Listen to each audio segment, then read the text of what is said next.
Last time on آخری معجزہ. تو اگر کہا ہوتا ہے ایاک نعبد و نستعین، تو صرف ایک ہی طرح کے معاملے میں ہم اللہ تعالیٰ کی مدد مانگتے ہیں. کس طرح کے معاملات میں؟ عبادت سے متعلق معاملات میں، صحت سے متعلق معاملات میں نہیں، فیملی سے متعلق معاملات میں نہیں، پیسوں سے متعلق معاملات میں نہیں، اپنی ڈپریشن کے معاملات میں نہیں، اپنی انگزائٹی کے معاملات میں نہیں. لیکن اب ایک جوڑ بھی بن گیا اور ایک علیحدگی بھی ہو گئی، یعنی دونوں اکٹھے بھی ہو سکتے ہیں اور دونوں الگ الگ بھی ہو سکتے ہیں، اور ان دونوں کی گنجائش اللہ تعالیٰ نے ہمیں دے دی. ایاک نعبد و ایاک نستعین.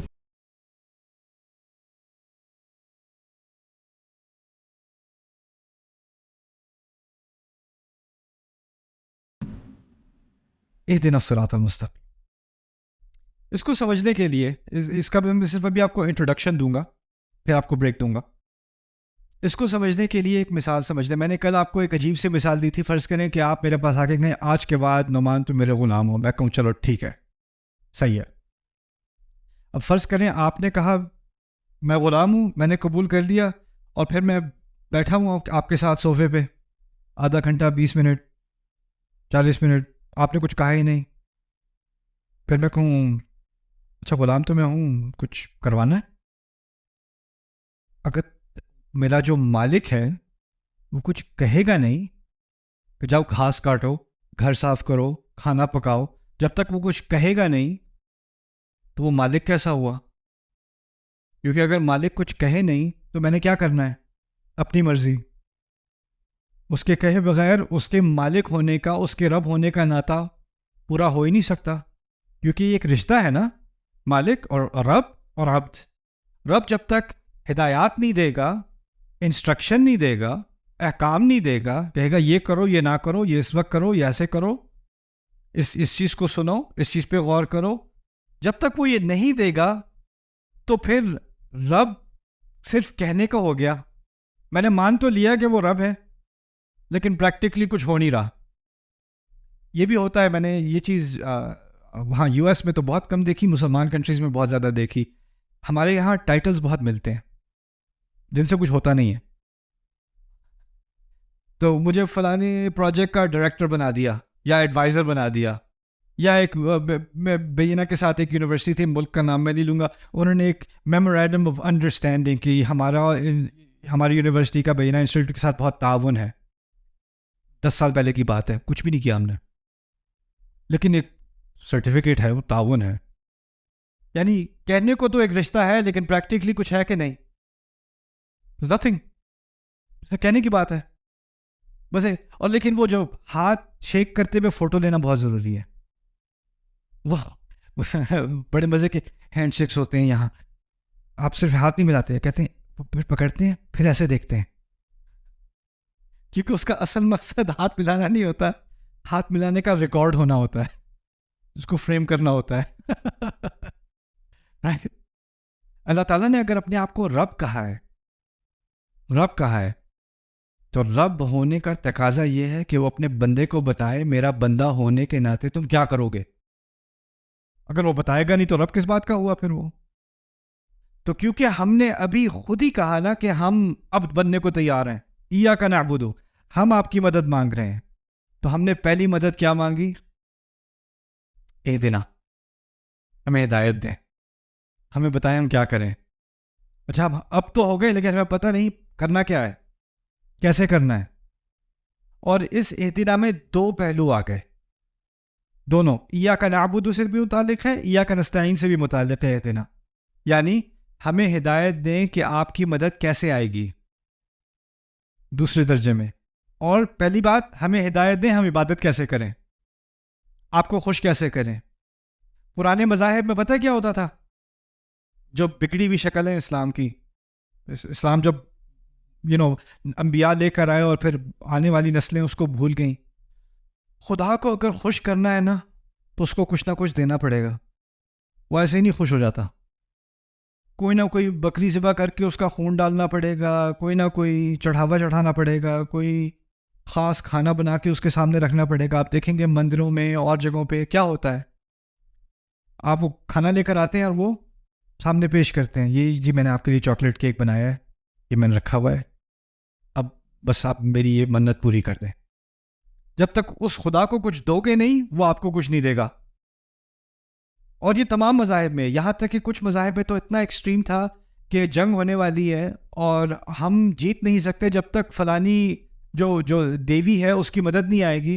اس دیوی کو خون کی ایک قربانی چاہیے, تو ہماری جو سب سے ینگ لڑکی ہے اس کو قربان کر کے پہاڑی سے پھینک دو, پھر اس دیوی کی مدد آئے گی. اپنی بچیوں کو وہ ذبح کرتے تھے اس خدا کی مدد لینے کے لیے. کیوں؟ کیونکہ ان کا خدا کے ساتھ رشتہ اور خداؤں کے ساتھ اور دیویوں اور دیوتاؤں کے ساتھ جو رشتہ تھا نا, وہ تھا ایک تجارتی رشتہ, ٹرانزیکشنل. ہم کچھ دیں گے پھر وہ کچھ ہمیں دے گا. فاتحہ میں شروع سے ہی اللہ تعالیٰ نے ہم سے کچھ مانگا؟ پہلے اپنی نعمتیں بتائیں. الحمدللہ رب العالمین. ہم نے کچھ کیا کہ اس نے کیا ہے؟ اس نے حمد کی مستحق چیزیں کی ہیں خود. پھر اس کے بعد الرحمن الرحیم. ہم نے کچھ کیا ہے بھی کہ وہی کر رہا ہے, وہی کر رہا ہے. یعنی شروع سے ہی ہمارے کیے بغیر ہمیں دیا جا رہا ہے, دیا جا رہا ہے, دیا جا رہا ہے, دیا جا رہا ہے. اب ہمیں کچھ شرم آئی اور نے کہا میرے رب ہم کیا کریں, آپ نے اتنا کچھ کر دیا, اب ہم سے بھی تو کچھ کروا لیں. ہمارے نام کیا خدمت ہے, اور وہ کیا ہے؟ اہدنا. اہدنا. ہمیں کچھ تو کہہ دیں. آپ مجھے یہ بتائیں, ہم جتنا بھی کر دیں اللہ تعالیٰ جو ہمارے لیے کرتے ہیں اس کا مقابلہ کیا جا سکتا ہے؟ نہ. تو یہ اہدنا میں بھی جو اللہ تعالیٰ جو ہم ہدایت مانگ رہے ہیں نا, وہ اصل میں اللہ تعالیٰ کو پہچاننے کے بعد کم از کم ہمارے رب ہم اس بات کا اعتراف کرتے ہیں کہ ہم آپ کا کبھی حق تو ادا کر نہیں سکتے, لیکن اگر کوئی چھوٹی موٹی ایسی چیز ہے جو ہم اگر پوری کر دیں تو آپ ہم سے راضی ہو جائیں, آپ ہماری عبادت قبول کر لیں, تو وہ بتا دیں وہ کیا ہوگی. یہ ہے اہدنا. اور پھر اہدنا کے اندر اگر کہا ہوتا مجھے ہدایت دے دیں, اہدنی اہدنی الصراط المستقیم, لیکن ہم نے اہدنی نہیں کہا. کیا کہا ہے؟ اہدنا. اچھا, شروع میں جب حمد کی تھی نا, جب میں اللہ کی حمد کرتا ہوں دل سے, تو میں آپ کے بارے میں نہیں سوچ رہا ہوتا. کس کے بارے میں سوچ رہا ہوتا ہوں؟ اپنے بارے میں.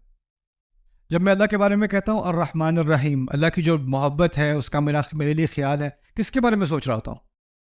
اپنے بارے میں. انفرادی بات ہے. مالک یوم الدین, مجھے آپ کی فکر ہوتی ہے؟ اپنی فکر ہوتی ہے. اپنی فکر ہوتی ہے.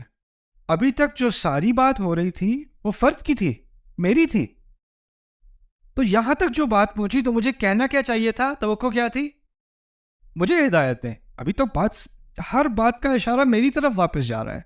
میں عبد ہوں, لیکن عبادت کی اور ہدایت کی جو طلب ہم نے کی ہے وہ اکٹھے کی ہے. اس میں بھی ایک بات کی طرف اشارہ ہے کہ یہ ہدایت اکیلا انسان نہیں کر سکتا. اکیلے انسان کے لیے بہت مشکل ہے, اس کو سپورٹ کی ضرورت ہے, اس کو کسی نہ کسی کا سہارا چاہیے. ہمیں اکٹھے ہدایت دیں. اور اس میں ایک خود غرضی سے بھی نکال دیا ہمیں, یا اللہ مجھے ہدایت دے باقی بھاڑ میں جائیں, بس میں اور تو. نہیں. اس میں اللہ تعالیٰ نے ہمیں ایک دوسرے کی فکر کرنا بھی سکھائی.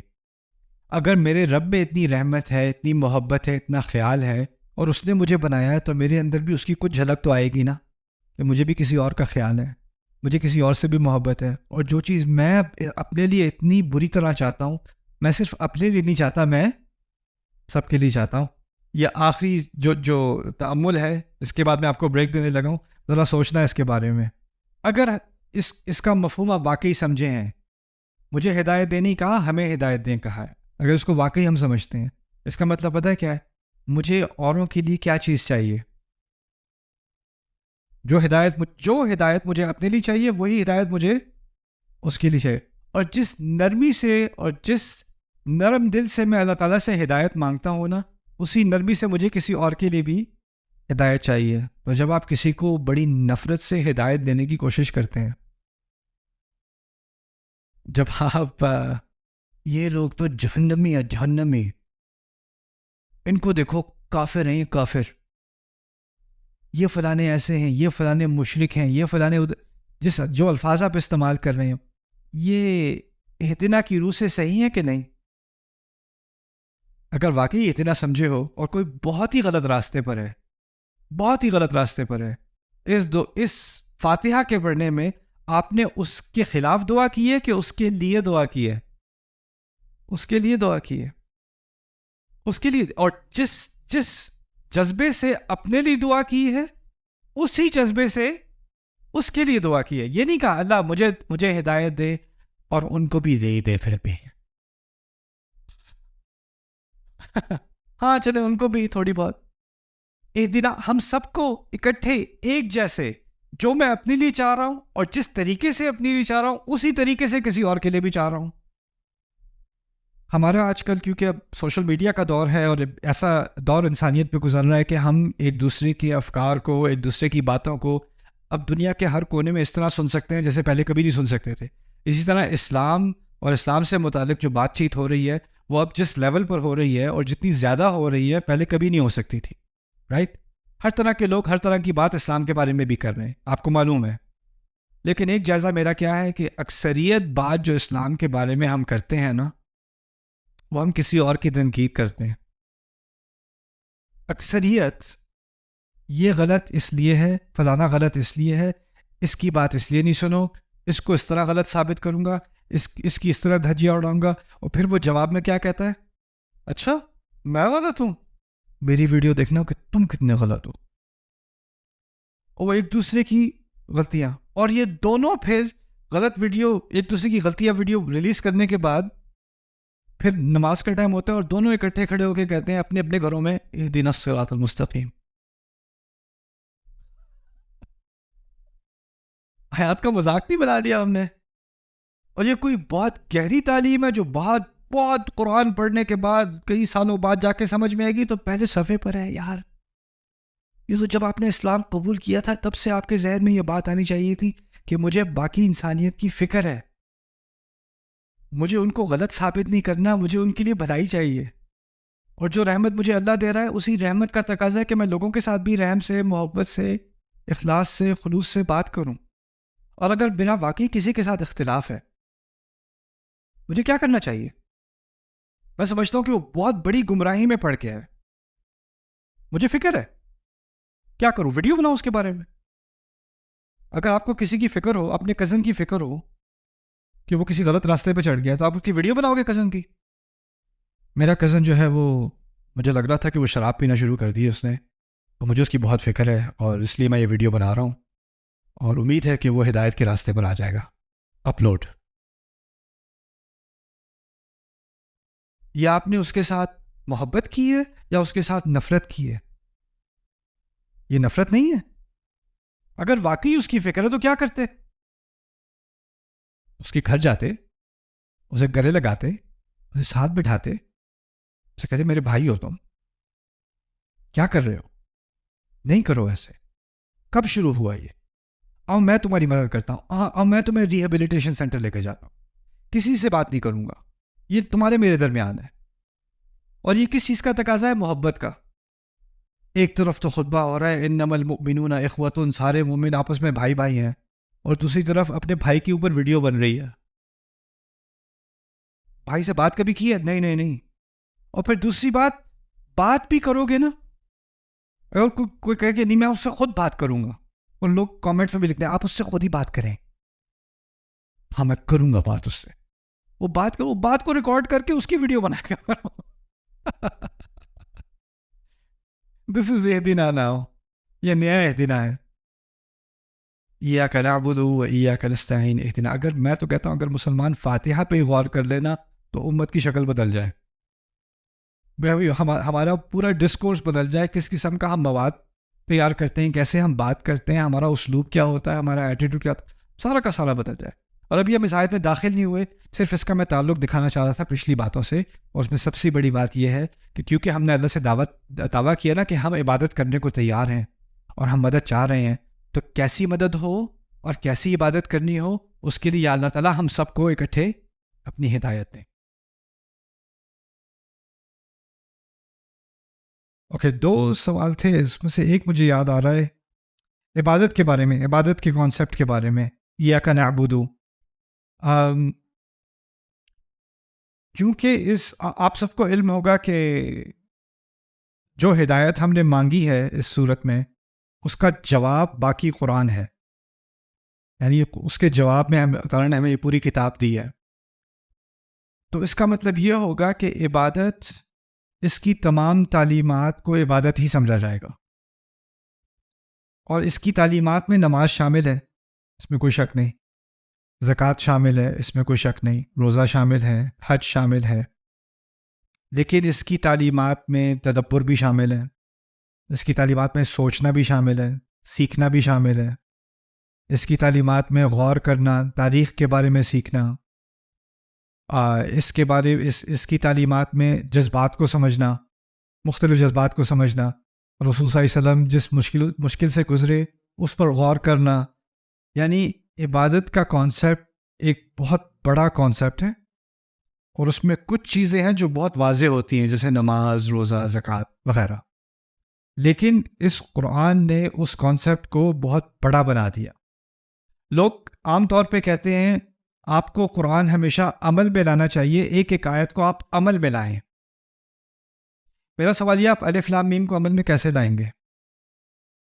ذالک الکتاب لا ریب فیہ عمل میں کیسے لائیں گے؟ عمل میں لانے کی وہ آیات ہیں جن میں عمل کا مطالبہ ہے، اور آیات میں تدبر کا مطالبہ ہے، سوچنے کا مطالبہ ہے، دل کے لرزنے کا مطالبہ ہے، مختلف قسم کے مطالبے ہیں. ہر مطالبہ عمل نہیں ہے. عمل تو ایک پہلو ہے عبادت کا، لیکن عبادت کے اور بہت سارے پہلو بھی ہیں، اور کیونکہ باقی مذاہب میں ان سب کو الگ الگ کر دیا گیا، فلسفی اور ہو گئے، اور عبادت کرنے والے اور ہو گئے، اور احکام پہ زور کرنے والے اور ہو گئے، اور جو ہے روحانیت کو سمجھنے والے اور ہو گئے. انہوں نے اپنے اپنے ڈپارٹمنٹ کھول لیے. قرآن نے کیا کیا؟ ان تمام چیزوں کو ہمیشہ اکٹھا رکھا اور ایک کو دوسرے سے الگ نہیں ہونے دیا، اور یہی اصل عبادت ہے. اصل عبادت یہ ہے، اور یہ کانسیپٹ عبادت کا کمزور ہوتا چلا جاتا ہے جب ہم اللہ تعالیٰ کے کلام سے دور ہوتے چلے جاتے ہیں. جتنا آپ اس پہ غور کرو گے آپ کا کانسیپٹ خراب نہیں ہوگا، جتنا اس سے دور ہوتے چلے جاؤ گے عبادت کے کانسیپٹ میں کمزوری اور کمی آتی چلی جائے گی، یہاں تک کہ اس مقام تک پہنچ جائیں گے کہ ہم کہیں گے، کسی کے بارے میں کہیں گے عبادت کر رہا ہے، اس کا مطلب یہ نماز پڑھ رہا ہے. لیکن اگر وہ کمائی کر رہا ہے اپنی فیملی کے لیے تو یہ نہیں کہیں گے عبادت کر رہا ہے. رائٹ؟ جب سلیمان علیہ السلام گھوڑوں کی تیاری کر رہے تھے وہ عبادت کر رہے تھے، لیکن ہم یہ نہیں سوچیں گے کہ یہ عبادت ہے. جو تجارت کر رہا ہے اور اس کے ذریعے سے حلال روزی کما رہا ہے وہ بھی کیا کر رہا ہے؟ عبادت کر رہا ہے، وہ عبادت کر رہا ہے. تو اس کا ایک جو جامع تصور ہے نا، اس کو اپنے سامنے رکھنے کی بہت ضرورت ہے. خیر، تو یہ ایک بات تھی. دوسری بات تھی مضارع کے بارے میں کہ ایاک نعبد میں یہ نہیں کہا ایاک عبدنا و ایاک استعنا. ہم نے آپ کی عبادت کی، ہم نے آپ کی مدد مانگی، یعنی ماضی میں کہا جا سکتا تھا، لیکن مضارع استعمال کیا ہے. مضارع عربی میں مضارع جو ہے نا یہ حال اور مستقبل دونوں کو شامل کرتا ہے. تو میں نے ترجمہ ایک طرح کیا تھا، لیکن اصل میں ترجمہ دونوں طرح ہے. ہم آپ کی عبادت کر رہے ہیں اور کریں گے، ہم آپ کی مدد مانگ رہے ہیں اور مانگیں گے. اس طرح بھی کر سکتے ہیں مانگتے رہیں گے، اس طرح بھی ترجمہ کر سکتے ہیں، وہ بھی صحیح ہوگا، مانگتے رہیں گے. تو ہم نے ایک کمٹمنٹ کی ہے ابھی کی اور فیوچر کی، مستقبل کی، ان الفاظ کے ذریعے سے ایاک نعبد و ایاک نستعین. اوکے. دوسرا ایک سوال آیا تھا العالمین کے بارے میں پہلے، کہ العالمین میں تفسیر میں اکثر و بیشتر یہی کہا جا رہا ہے کہ العالمین میں نباتات، جمادات، پرندے، جانور، جنات، تمام عالم، تمام دنیایں، تمام جہانوں کا مالک نا، تو اس کی طرف اشارہ ہے. میں اس بات کا انکار نہیں کرتا. میں کہتا ہوں کہ قرآن کے الفاظ، جہاں تک میں نے قرآن سمجھنے کی کوشش کی ہے نا، تو قرآن کے الفاظ میں دو طرح کے مفاہیم ہوتے ہیں. ایک کو کہا جاتا ہے المعانی الاوائل، اور دوسرے المعانی الثوانی. انگلش میں سمجھ لیں پرائمری میننگز، سیکنڈری میننگز، پہلے درجے کے معنی، دوسرے درجے کے معنی.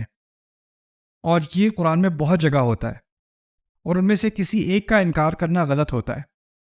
میں ڈاکٹر فاضل صالح حسام رائی کے کام سے بہت متاثر بھی ہوں. انہوں نے قرآن کی بلاغت پہ بہت کام کیا ہے، عربی میں ہی کام کیا ہے، عراقی ہیں وہ، سامر راہ سے، ابھی بھی بغداد میں ہوتے ہیں. انہوں نے العالمین کی جو شرح کی تھی اس کے سٹرکچر کی بنیاد پر، اس کی بنیاد پر میں نے یہ بات آپ کے سامنے رکھی تھی. اور میرے نزدیک یہ بات نہ صرف کانٹیکس کے اعتبار سے سینس رکھتی ہے، اور اس کو پرائمری رکھنا چاہیے اس صورت میں جو اوائل معنی ہیں اس میں اختلاف ہو سکتا ہے کہ اوائل معنی کون سے ہیں. انکار نہیں کیا جا رہا ایک کا یا دوسرے کا, لیکن پہلے درجے کے معنی کس کے ہیں, نمبر 1 پہ کس کو رکھنا ہے, نمبر 2 پہ کس کو رکھنا ہے. میرے نزدیک نمبر 1 پہ ذوی العقول, اینا سے ذوی العقول نکلتے ہیں, یعنی فرشتے, جن, انسان, روحیں, یہ تمام العالمین میں شامل ہوں گی, اس دنیا میں یا آخری میں, اگلی دنیا میں. لیکن کیونکہ اس صورت کا اصل مقصد انسانیت سے خطاب ہے اور اس کا اصل مقصد ہدایت ہے ہمارے لیے, اس لیے پہلی پریفرنس میننگ کی اس معنی کو دینی چاہیے جو اس کے ساتھ فٹ کرتی ہے. تو سیاق سے پتہ چلتا ہے کہ کون سے معنی کو پہلے درجے پہ رکھنا چاہیے. ٹھیک ہے, خیر. Subscribe now to the Bayyinah YouTube channel to watch the rest of this series and more great content from Ustad Nu'man Ali Khan. Coming up next time on Akhri Mu'jiza. جس طریقے سے انسان مانگتا ہے نا, اس سے پتہ چل جاتا ہے اس کو کس کی کتنی ضرورت ہے. آپ کے بچے آپ کے پاس آ کے کہتے ہیں مجھے 500 چاہیے, مجھے 1000 روپے چاہیے. جس طریقے سے مانگ رہا ہے دینے کا دل نہیں جاتا. پھر آپ بچے کو تمیز سکھاتے ہیں کہ پوچھا کہ تمیز سے پوچھا جاتا ہے, ادب سے پوچھا جاتا ہے, اور پھر آپ نماز پہ کھڑے ہو کہتے ہیں اللہ اکبر.